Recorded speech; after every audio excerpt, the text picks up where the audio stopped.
안녕하세요. 영화 리뷰 채널 키노데이의 데이입니다. 이번 영상에서는 근래 MCU에서는 보기 드물었던 세계관 연계가 거의 되지 않는 스탠드얼론 드라마 문나이트를 리뷰합니다. 런던 대형 박물관의 이집트관 기프트샵에서 일하는 온순한 성격의 직원 스티븐 그랜트. 이집트학과 고대 이집트의 신전 그리고 신들에 대해 공부했지만 끝내 박물관 도스트가 되지 못한 그는 평범한 일상을 살아갑니다. 그러던 어느 날 스티븐은 갑작스럽게 고대 이집트의 달의 신 콘슈를 만나고 그로부터 또 다른 자아이자 콘슈의 명령에 따라 그의 아바타인 문나이트로 활동해온 마크 스펙터의 존재를 깨닫습니다. 자신에게 해리성 정체감 장애가 있으며 마크와 몸을 공유하고 있음을 깨달은 스티븐은 마크의 아내인 라일라의 등장과 함께 죽음의 신 암미트의 힘을 빌리려는 빌런 아서 헤로를 막기 위해 이집트로 향하죠. 그렇게 마크와 스티븐은 자신의 복잡한 정체성 문제를 풀어감과 동시에 강력한 이집트 신들의 미스터리를 파헤칠 여정에 나섭니다. 등장한 히어로만 30명을 훌쩍 넘긴 가운데 디즈니 플러스를 공개된 MCU의 새 히어로 문나이트가 유달리 큰 관심을 모을 수 있었던 데에는 그가 다름 아닌 해리성 정체감 장애를 지닌 히어로라는 이유가 커 보입니다. 이는 다중인격 연기를 선보인 오스카 아이작의 퍼포먼스가 큰 반향을 불러일으키는 이유이기도 하죠. 영국식 억양과 미국식 억양을 자유로이 오갈 뿐만 아니라 불과 몇 초 사이에 전혀 다른 과거를 지닌 두 인격을 오가는 그의 연기는 그의 흡입력을 극도로 끌어올려주고 있습니다. 그러나 오스카 아이작의 연기보다도 눈길을 끄는 것은 이 작품이 스티븐과 마크의 자아 분열을 다루는 방식입니다. 그들의 해리성 정체감 장애는 극적 긴장감을 조성하는 핵심적인 요소이기 때문이죠. 스티븐의 관점에서 진행되는 초중반부 에피소드에서의 팽팽한 긴장감과 급박한 템포 덕분에 마크의 시점으로 전환되어 스티븐이라는 인격이 탄생하게 된 계기를 설명하는 후반부의 반전과 그 임팩트가 극대화되는 것이 대표적입니다. 콘슈를 만나는 이 모든 이야기가 진실인지 아니면 그저 마크, 스티븐의 머릿속에서 일어나는 일인지를 두고 극중 등장인물들과 시청자들을 모두 안개 속에 던져놓는 구성 역시 그에게 집중하게 만드는 용도로는 일품이죠. 하얀 정신병원 시퀀스처럼요. 그런데 흥미로운 것은 마크와 스티븐의 서사에 이집트 신화의 요소가 더해졌다는 점입니다. 사실 서로 다른 두 인격의 화해를 통해 과거의 트라우마를 극복하고 하나된 자아로 성장하는 이야기는 접하기 어렵지 않습니다. 그 유명한 지킬 박사 하이드가 선구자 격이죠. 그러나 그 어떤 MCU 작품보다도 종교와 신화의 분위기가 짙은 덕분에 문나이트는 다른 작품들과 차별화되는 개성을 뽐내고 있습니다. 단순히 이집트 신화의 신들이 등장하고 피라미드와 왕가의 계곡 등이 배경으로 등장하기 때문은 아닙니다. 문나이트는 모든 종교적 체험의 근원에 자리 잡고 있다고 할 수 있는 신비 체험과 마크와 스티븐의 이야기를 연결짓고 있죠. 그렇게 이 드라마에서 이집트 신화는 가장 오래된 종교적 내러티브로서 모든 신비 체험의 상징이라고 할 수 있습니다. 미국의 심리학자이자 종교학자인 윌리엄 제임스에 따르면 인간 의식은 고정불변의 단일체가 아닌 다양한 상태들로 구성된 일련의 흐름입니다.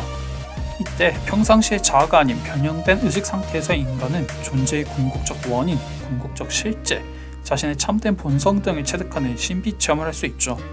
갑작스럽게 신과 같은 존재를 만나거나 그와 하나 되는 경험을 통해 이전까지 알 수 없었던 깨달음을 얻을 수 있다는 것입니다. 이 경우 관상기도 만트라와 같은 진원수행 등의 수행법은 자아의 경계를 무너뜨려 또 다른 의식 상태를 경험하게 합니다. 또 신비체험으로부터 체험적 암과 지성적 삶을 연결시키고 보이는 차원과 보이지 않는 차원의 관계를 깨달을 수 있습니다. 이러한 맥락에서 보면 마크와 스티븐의 경험은 그 자체로 신비체험이자 신과의 합의를 추구하는 노력의 일환으로 볼 수 있습니다. 고대 이집트의 종교와 신에 대해 끊임없이 공부하는 스티븐의 인격은 수행의 측면을, 콘슈와 직접 만나고 계약을 맺은 후 콘슈의 힘과 갑옷을 얻어 그의 아바타가 된 마크의 인격은 체험의 측면을 보여준다고 볼 수 있죠. 이는 마크가 입는 슈트와 스티븐이 입는 슈트가 각기 다른 모습을 지니는 이유입니다. 특히 스티븐의 풍부한 지식 덕분에 암미트의 무덤을 찾을 수 있고 콘슈와 하나 되어 수천 년 전의 밤의 모습으로 하늘을 되돌리는 장면은 마크와 스티븐이 콘슈와 한 몸이 되는 신비 체험의 정점이라고 할 수 있죠. 또한 마크와 스티븐이 콘슈가 말하는 정의에 동의하여 암미트의 정의를 실천하려는 아서 헤로와 대립하는 것은 신비체험으로 말미암은 사상적 이론적 측면을 보여줍니다. 심판과 죽음의 신인 암미트의 저울을 이용해 세상에서 정의를 이루겠다는 아서 헤로는 사람들의 운명이 이미 결정되어 있으므로 모든 악인과 악인이 될 가능성을 지닌 이들을 제거하여 세상의 균형을 가져와야 한다고 믿습니다. 반면에 콘슈와 스티븐 그랜트, 마크 스펙터는 모든 사람에게는 미래에 어떤 선택을 내리고 행위를 할지 결정할 자유가 남아있기에 오직 악행을 저지른 이들에 한해서만 단죄해야 한다고 믿죠. 이들의 차이는 콘슈가 복수의 주먹으로 벌할 때 사람들은 이미 다친 뒤야 암미트님은 이걸 너무 잘 알고 나쁜 행동을 하기 전에 심판을 내려 악의 근본부터 잘라내시지 라는 헤로우 대사에 집약되어 있습니다. 또한 마지막 에피소드의 클라이맥스도 문나이트와 아사 헤로우의 대결이 단지 히어로 대 빌런의 가치관 대립이 아니라 서로 다른 신과의 경험으로부터 말미암은 전쟁임을 환기시킵니다. 문나이트는 카이로 시민들의 영혼을 일괄적으로 심판하여 암미트의 힘을 강화하려는 헤로우와 앞을 막아섰는데 이때 이들 뒤에서는 거대해진 콘슈와 암미트 역시 치열한 싸움을 펼치기 때문이죠. 이 혈투의 끝 역시 같은 맥락에서 이해할 수 있습니다. 암미트가 깨어날 기회조차 다시 주면 안 된다며 헤로우를 단죄하라는 콘슈의 명령을 스티븐과 마크는 거부합니다. 그들은 사람들의 미래를 단정짓지 않고 그들의 자유의지를 침해하지 않는 선에서 악인이 없는 세상을 만들어야 한다는 사상을 스스로 파괴할 수 있다고 지적하죠. 그러고는 본인들도 콘슈로부터 자유의 모험이 됩니다. 즉 콘슈와의 만남을 통해 신의 이상을 현실에서 실천하고 스스로도 한 단계 성숙해진 인격으로 거듭나는 것이죠. 이때 마크와 스티븐이 콘슈와 하나 될 뿐만 아니라 현실 너머에 실제하는 저승이라는 초월적 세계를 체험했다는 점에 주목해야 합니다.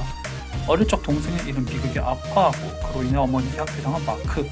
그는 즐겨보던 모험 영화의 주인공인 스티븐이라는 또 다른 자아를 만들어 스스로를 보호해왔습니다. 그러나 현재의 세계가 아닌 오시리스의 저승을 마주하며 마크와 스티븐은 마침내 서로의 삶을 온전히 이해하고 두 인격이 몇십 년간 이어온 갈등을 끝냅니다. 그렇게 그들은 신을 매개로 한 죽음과도 같은 신비적 체험 안에서 하나 된 존재로 거듭나며 자유로이 두 인격을 오가는 히어로의 역할을 완수하죠. 그런데 문나이트에서 엿보이는 신비 체험과 종교적 맥락은 단지 종교적 차원에만 국한되지 않습니다. 왜냐하면 서로 다른 인격을 오가며 인격에 따라 전혀 다른 삶을 경험하는 스티븐과 마크의 모습은 현대사회의 구성원들과 다르지 않기 때문이죠. 현대인들은 그 정도만 상이할 뿐 여러 개의 자아가 내재해 있는 멀티 페르소나 현상을 공통적으로 겪습니다. 고대 그리스 가면극에서 배우들이 착용한 가면인 페르소나는 사회가 요구한 도덕, 질서, 의무를 따르기 위해 타인에게 보인 이미지를 스스로 선택하는 것을 말합니다. 마치 본캐 대신 부캐로 살아가는 것과 같다고 볼 수도 있죠. 반대로 보면 페르소나는 자신의 본성을 숨기거나 억압하는 기제로 정신분열의 한 양상을 야기할 수도 있습니다. 본캐인 마크가 엄마로 대변되는 사회적 질서와 억압으로부터 틈을 내서 부캐인 스티븐을 통해 트라우마와 스트레스를 풀고자 하지만 그 결과 마크가 자신의 정체성 자체를 이를 위기에 처하는 것처럼요. 그는 자신의 삶과 목표와 육체를 스티븐에게 빼앗기고 거울 속에 갇혀서 진정한 자신의 인생이 아닌 삶을 구경하는 처지가 됩니다.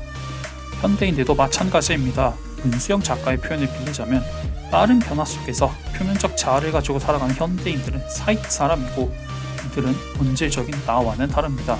그래서 현대인들은 수많은 자아를 가진 것과 같이 분열된 삶을 살죠. 따라서 현대인의 정신분열적 측면에 대한 경각심과 그로 인한 문제 및 해결책도 제시하는 마크와 스티븐의 서사는 신화와 종교의 내러티브를 빌렸을 뿐 그 본질은 지극히 현대적인 드라마라고 할 수 있습니다. 저승과 이승을 오가는 경험은 통합되어 성숙해진 자아로의 성장이 필요함을 보여주는 도구일 따름입니다.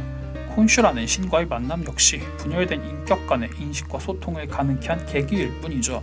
그보다 마크와 스티븐이 중요하다고 말하는 바는 종교적인 방식이든 아니든 분열된 자아를 통합해야만 온전한 삶을 살아갈 수 있다는 사실이라고 할 수 있습니다.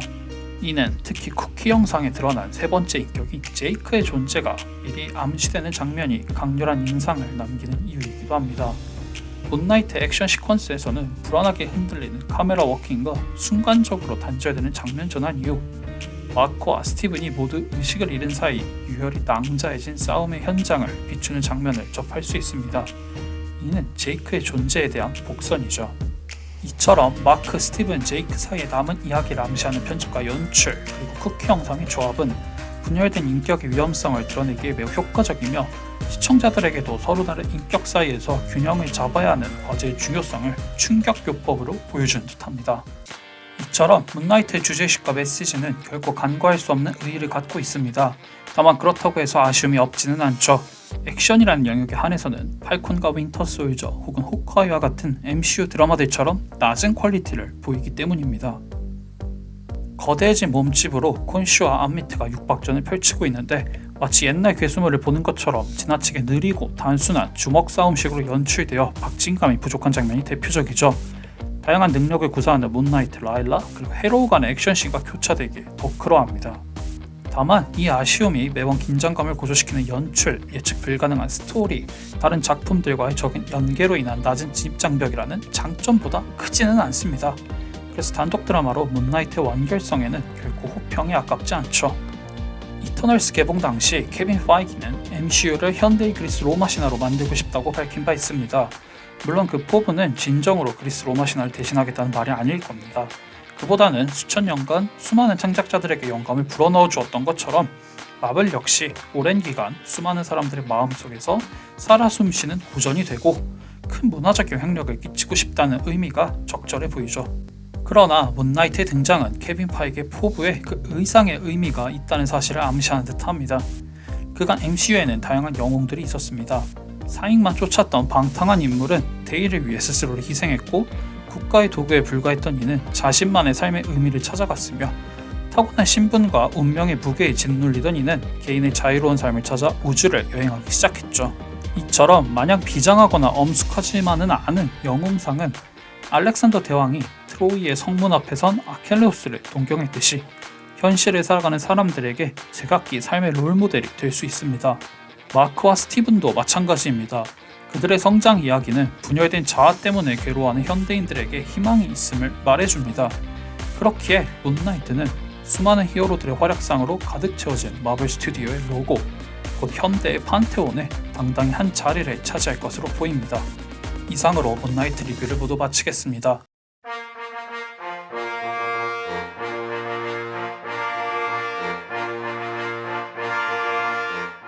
더 많은 영화 리뷰는 아래 링크에 브런치, 키노라이츠, 오마이뉴스, 네이버 블로그, 카카오 뷰를 통해 보실 수 있으니 많이 이용해주세요.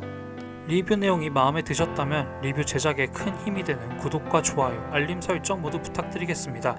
끝까지 봐주셔서 감사합니다.